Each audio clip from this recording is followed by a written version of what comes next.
né? Então, se você se comporta de uma forma que não é normal, né, você deve ser tirado de circulação. É o caso do bandido, o cara que, né, comete infrações mais graves, essas pessoas devem ser tiradas de circulação, elas vão, né, para os presídios, ou, né, a pessoa que vai para o manicômio, como é o caso do filme. Lembrando de uma frase que é dita ali, né? Seu pai e sua mãe disseram que o seu comportamento não é normal.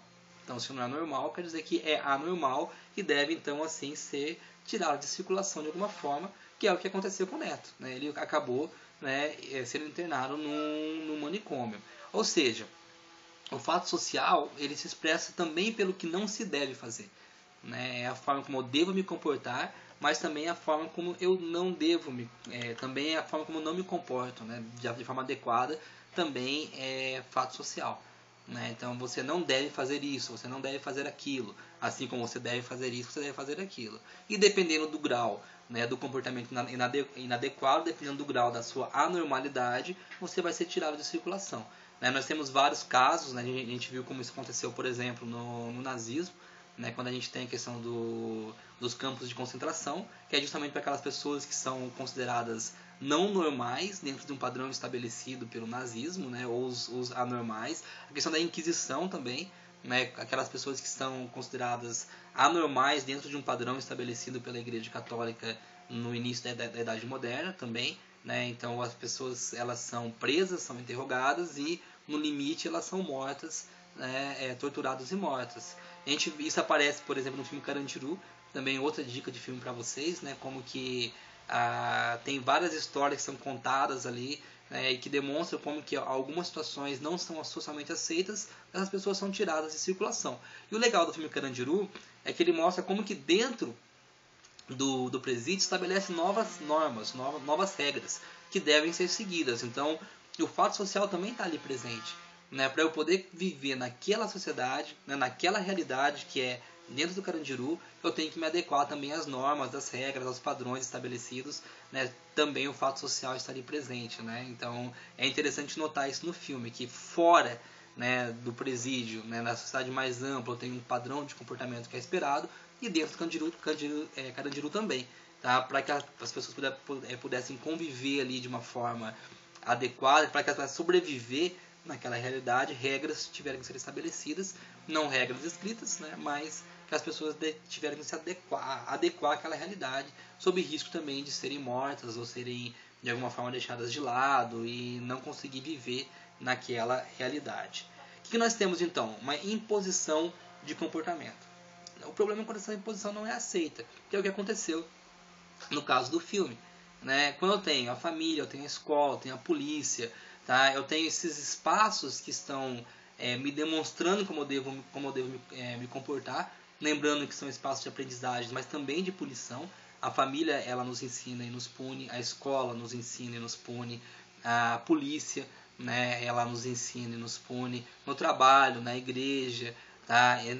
Nessas instituições tem papel, né, a função de nos ensinar. Ela nos ensina e nos pune, né? A questão é quando eu me rebelo, quando eu não aceito, né? Quando eu não aceito é que vem a punição de forma mais efetiva, de forma mais concreta. Lembra que o personagem do filme, ele acabou sendo preso no manicômio, porque ele foi preso, ele não teve escolha, ele não teve, ninguém perguntou para ele, ninguém conversou, ninguém analisou, ele simplesmente foi colocado dentro de um manicômio, ou seja, ele foi preso por não seguir as ordens. Então tem uma restrição de liberdade, né? Uma restrição de liberdade. E essa é uma das consequências, né, no mundo contemporâneo, quando eu não sigo a ordem, quando eu não aceito, né, as determinações que são estabelecidas pela sociedade.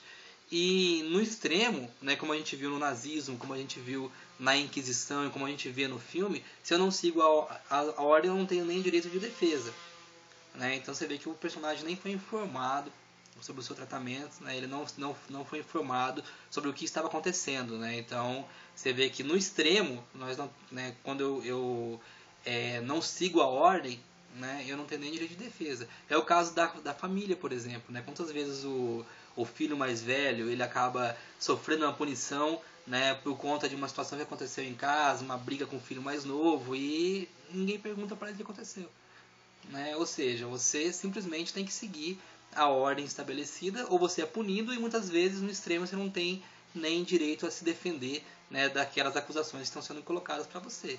Né? O Estado de Direito busca evitar isso, claro, a gente sabe que nós vivemos uma sociedade que ela é pautada justamente na liberdade nos direitos, né, que nós temos, nos direitos civis, mas nem sempre isso acontece, como a gente viu no filme. E à medida que eu sou restrito, né, à liberdade, então eu vou sofrer outro tipo de coerção, como acontece no filme dentro da clínica. Né? Então, por exemplo, eu vou ter que me comportar de forma adequada se eu quiser falar com o médico.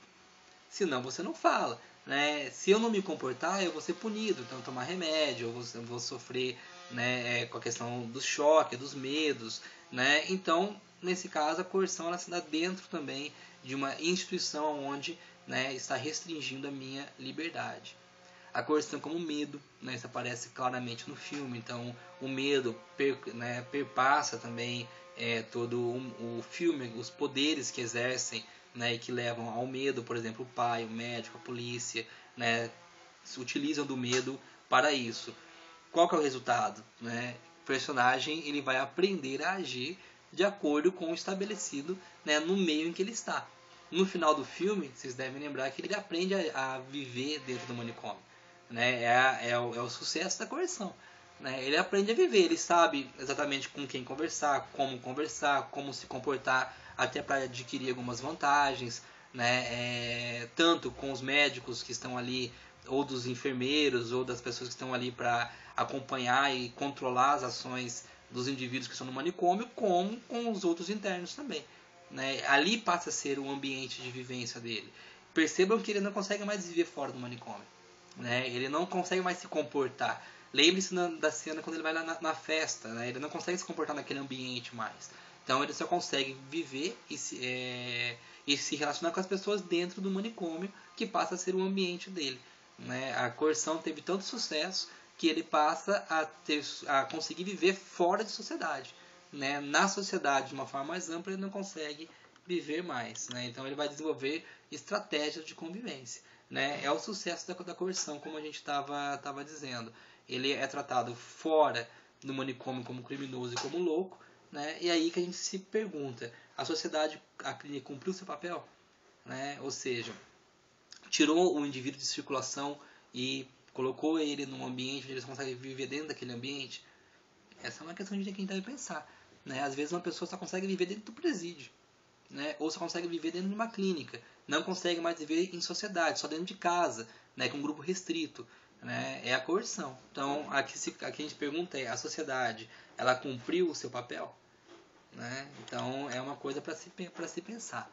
E uma outra coisa que o Durkheim coloca, né, é a resistência frente à inovação. Né? Sempre quando a gente inova, né, a sociedade ela resiste. A gente percebe isso claramente. Né? A dificuldade de inovar. Sempre quando a gente tenta fazer algo diferente, inovar, fazer uma aula diferente, fazer uma atividade diferente, há uma resistência. Isso é natural. E nós aprendemos, né, nós somos coagidos a viver e a nos comportar dentro de um certo padrão. Se eu fugir, se eu sair daquele padrão, né, ou se eu tentar fazer algo diferente, a tendência é a resistência. Né? A tendência é a resistência. É o que acontece no filme também. Né? A gente percebe que o Neto ele não consegue agir diferente. Né? E no final, ele, que é bastante drástico, né, a fala do Neto, quando ele diz para o pai, você me fez menor do que você. Né? Você não permitiu nem que eu inovasse e nem que eu chegasse a ser igual a você. Né? Você conseguiu me fazer ser menor. Bom, espero que vocês tenham gostado do filme. Espero que vocês tenham assistido o filme, né, primeiro. Que vocês tenham gostado do filme. E se vocês gostaram, né, espero que tenham gostado também da análise que nós fizemos e tenham entendido um pouco melhor sobre o conceito de fato social. Agora eu sugiro que vocês voltem à aula, né, vejam novamente, né, o material que está ali disposto, né, para vocês poderem analisar. E depois, né, a gente vai ter algumas atividades para serem desenvolvidas. Até a próxima.